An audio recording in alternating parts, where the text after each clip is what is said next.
At the very start of Sakamoto days, we're introduced to the legendary hitman, Sakamoto Taro, a man once feared as the greatest assassin of all time. His skill, power, and efficiency being so unmatched that he would earn a spot on the Order, an elite organization dedicated to keeping the world in balance. But eventually, Sakamoto walked away from that life, trading the battlefield for a quiet family life, losing much of his edge in the process. Most would assume that Prime Sakamoto was the undisputed pinnacle strength in the world, even compared to his former colleagues.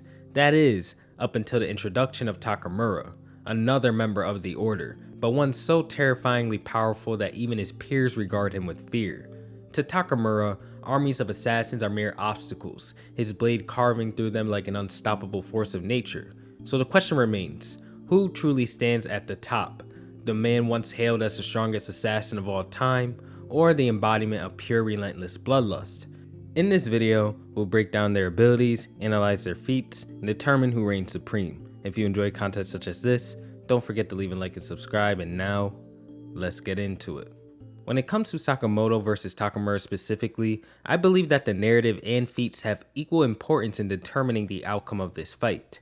But I'll be covering points relating to the narrative first, as there's one specific page that this entire community has been arguing over for the last 2 years or so, which is this. One of the first pages of the entire story introduces us to Sakamoto, who was once known as the strongest or greatest assassin ever depending on the translation before retiring 7 years ago. And this was while powerful assassins such as Nagumo and Takamura were present.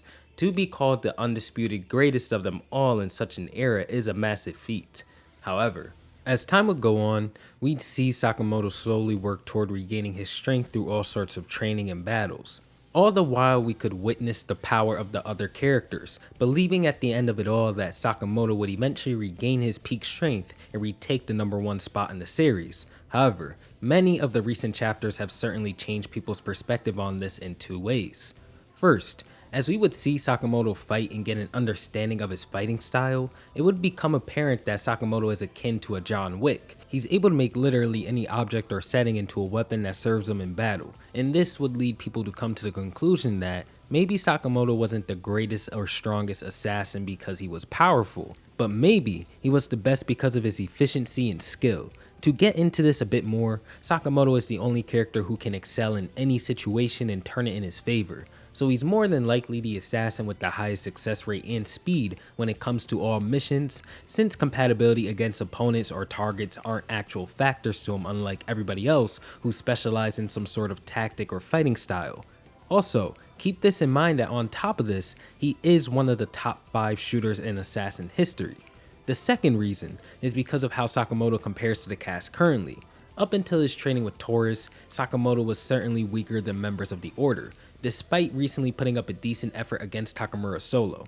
Not only this, but Sakamoto was said by Kindaka to no longer be someone he can train, and was even told by Taurus that he had some secret ability that he's not aware of. So this added a lot of confusion to Sakamoto's overall placement, as Sakamoto doesn't even seem to be aware of how strong he actually is. And we also know that Sakamoto's strength vastly increases when he fights with the intention to take someone's life.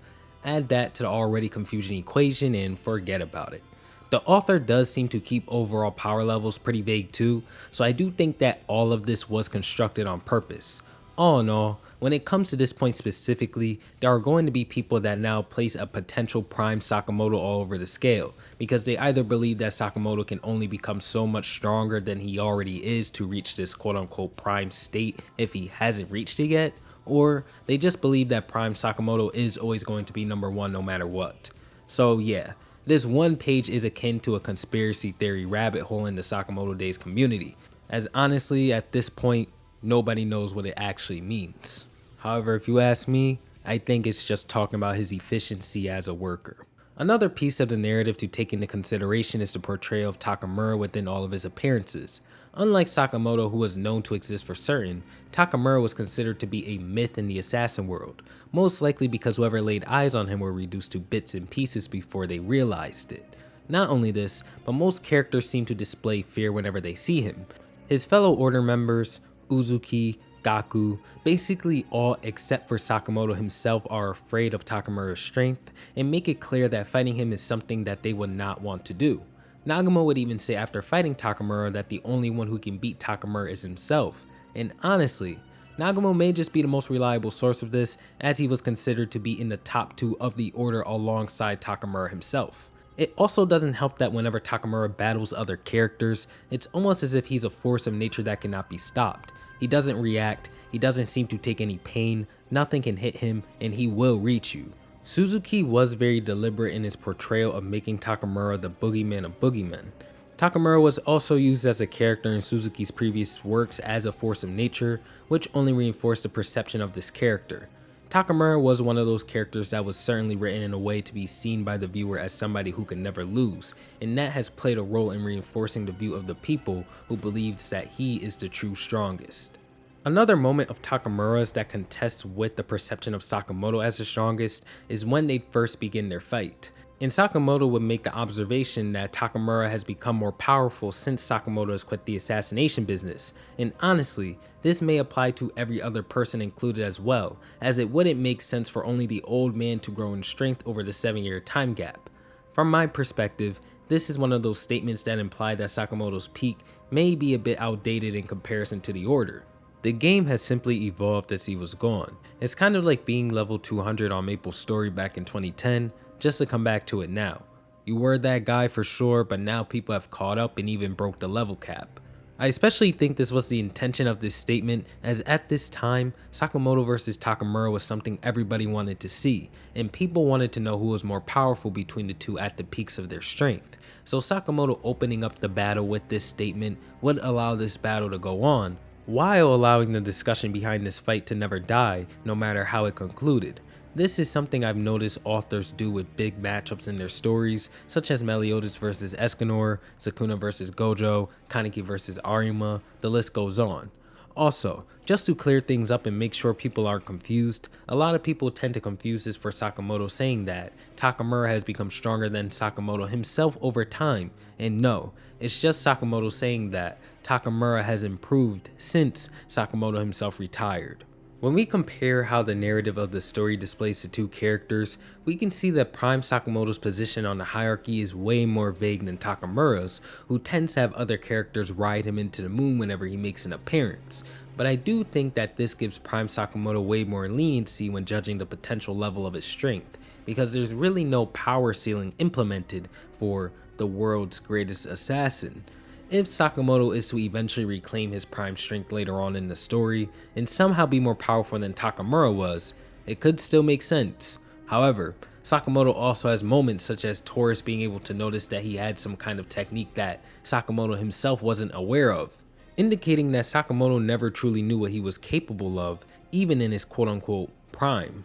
Takamura, on the other hand, has his position quite firm and obvious. He's the last person that anybody wants to fight, and when you see him, you need to run.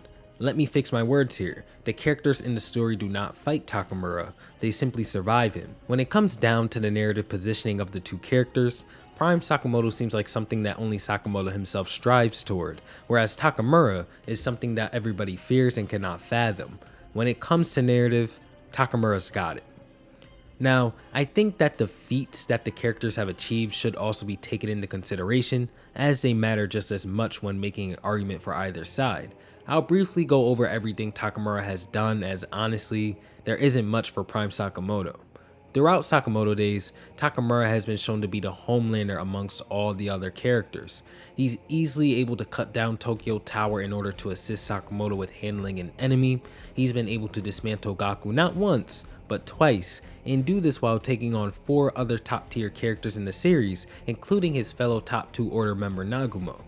When it comes to feats, Takamura just has one of those all-time great runs. Nothing like the 1-on-5 has been replicated since it was seen. Takamura has also recently had a stat chart released for his character that lists every single one of his stats at infinity.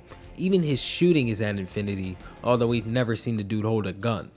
Sakamoto, on the other hand, has his first fight against Uzuki and his most recent batch of fights in the current flashback with how he met Shin against other characters, but those characters aren't really strong or notable. Sakamoto seems to have been at his peak in an era where there weren't as many threatening assassins coming his way due to his position in the order and his reputation.